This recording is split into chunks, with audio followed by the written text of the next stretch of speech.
बिस्मिल्लाहिर्रहमानिर्रहीम। नाज़रीन, doctor Mohammad Naeem, assistant एग्रानोमिस्ट इस्लाह आपाशी Faisalabad. इस वीडियो क्लिप में आपको फास्फोरस की खादों के हवाले से आगाह किया जाएगा।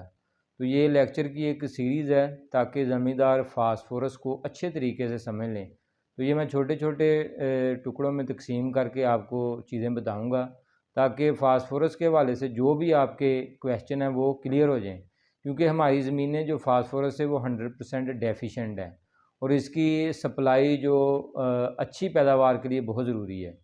और बहुत सारे ऐसे चैनल भी मौजूद हैं, लोग ऐसी वीडियो भी शेयर करते हैं 500 रुपये में ये आप डीएपी तैयार कर लें, इतने रुपए में आप सिंगल सुपर फास्फेट तैयार कर लें। तो ये सब चीज़ें जो है ना, ये फ्रॉड है, इसका कोई फ़ायदा नहीं है, ठीक है ना। फर्टिलाइज़र जो उसकी एफिशिएंसी को तो हम किसी हद तक बढ़ा सकते हैं। तो ये नहीं हो सकता कि फास्फोरस आप डालें ना और ऐसे ही मतलब टोटके जमाते जाएं और कहें कि फास्फोरस तैयार हो गई है। फास्फोरस का जो मेन सोर्स है वो आर्थोफास्फेट है। तो उसको रिएक्शन के साथ हम जो फास्फोरस है वो तैयार करते हैं, जो मुख्तलिफ शक्ल में आती हैं। तो सबसे पहले जो फास्फोरस को तैयार करने का तरीका है, तो उसमें यह है कि आर्थोफास्फेट मेन इंग्रेडिएंट है जो कि इस्तेमाल होता है। तो इसको जब इलेक्ट्रिक फर्नेस के ज़रिए से ट्रीट किया जाता है तो ये फास्फोरिक एसिड बनता है, जिसे हम वाइट फास्फोरिक एसिड भी कहते हैं। तो ये फूड ग्रेड का तैयार हो जाता है फास्फोरिक एसिड, जिसमें तकरीबन 56% के करीब जो है फास्फोरस मौजूद होती है। और ये मुख्तलिफ जो फार्मास्यूटिकल इंडस्ट्री है या केमिकल इंडस्ट्री है, इसके अलावा जो फीड इंडस्ट्री है, जो जानवरों के लिए अपना फीड तैयार करते हैं, वहाँ पर ये इस्तेमाल होता है। तो ये महंगा है। उसके बाद जो दूसरा तरीका है, इसको हम वैसे ड्राई प्रोसेस कहते हैं, जो दूसरा तरीका है वो वेट प्रोसेस है।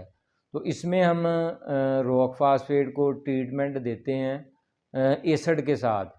तो उसमें मेनली ज़्यादा सल्फ्यूरिक एसिड को इस्तेमाल करते हैं।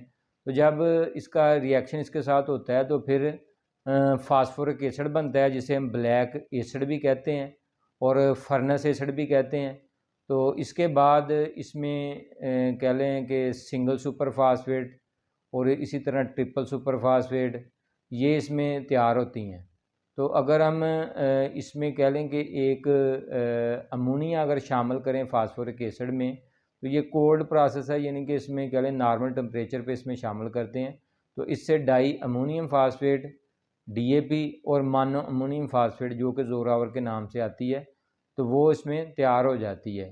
तो इसमें कह लें कि कंसनट्रेशन में थोड़ा फ़र्क है, डीएपी में 46% है और जो एमएपी है वो कह लें 48% से लेकर 60% तक फास्फोरस जो है वो उसमें मौजूद होती है और उसमें 10% के करीब नाइट्रोजन भी मौजूद होती है, जबकि जो डीएपी है उसमें 18% के करीब नाइट्रोजन मौजूद है। इसी तरह जो मुख्तलिफ रेशो की आप कंपाउंड फर्टिलाइज़र तैयार कर सकते हैं। जैसे ही आप हीट करते हैं तो सुपर फास्फेट भी तैयार होता है, जिसमें 76% के करीब फास्फोरस मौजूद होती है। फिर उसके बाद इसमें अगर आप नाइट्रोजन शामिल करते हैं और साथ में पोटाशियम हाइड्रोक्साइड शामिल करते हैं, तो ये 9-18-9 की रेशो से तो इसमें आर्थोफास्फेट तैयार हो जाता है। और इसी तरह जब इस फास्फोरिक एसिड को हम हीट करते हैं तो सुपर एसिड मैंने आपको बताया कि 72% वाला वो तैयार होता है, तो इसमें से पानी निकल जाता है। तो इसमें जो मेन इंग्रेडिएंट है वो फास्फोरिक एसिड है, यानी कि आर्थोफास्फेट है। और आर्थोफास्फेट ही पौधा जो ज़मीन से उसको जज़ब करता है और मुख्तलिफ जो प्रोसेस है उसके लिए इस्तेमाल करता है। आर्थोफास्फेट होता है H2PO4 नेगेटिव और HPO4 नेगेटिव। ये दो शक्लें हैं जिसमें पौधा फास्फोरस को ज़मीन से जज़ब करता है। तो ये आप देख लें कि ये फास्फोरस की खादों को तैयार करने का तरीका है। इसी तरह जो नाइट्रोफास है, इसको नाइट्रोफास्फेट कहते हैं। इसका रिएक्शन जो है वो इन जो फर्टिलाइज़र मैंने बताया इनसे मुख्तलिफ है। इसमें हम रॉक फास्फेट का रिएक्शन करवाते हैं नाइट्रिक एसिड, तो इसमें जो वही 20% इसमें फास्फोरस और 22% नाइट्रोजन, इस रेशो से ये खाद बन जाती है। और साथ में इसमें कैल्शियम नाइट्रेट इसमें बाई प्रोडक्ट भी हासिल होती है, जिसमें वो मज़ीद अमोनिया शामिल करते हैं और कैल्शियम अमोनियम नाइट्रेट खाद अलहदा वो सेल कर रहे हैं सरसब्ज़ कंपनी वाले। इसी तरह जिसमें हम सल्फ्यूरिक एसिड को के साथ रॉक फास्फेट का रिएक्शन करवाते हैं, तो उसमें क्या होता है कि उसमें बाई प्रोडक्ट के तौर पर जिप्सम भी साथ तैयार होता है। तो ये इसमें फ़र्क है। अब नेक्स्ट वीडियो क्लिप में मैं मज़ीद इनके मतलब आपको बताऊँगा। शुक्रिया।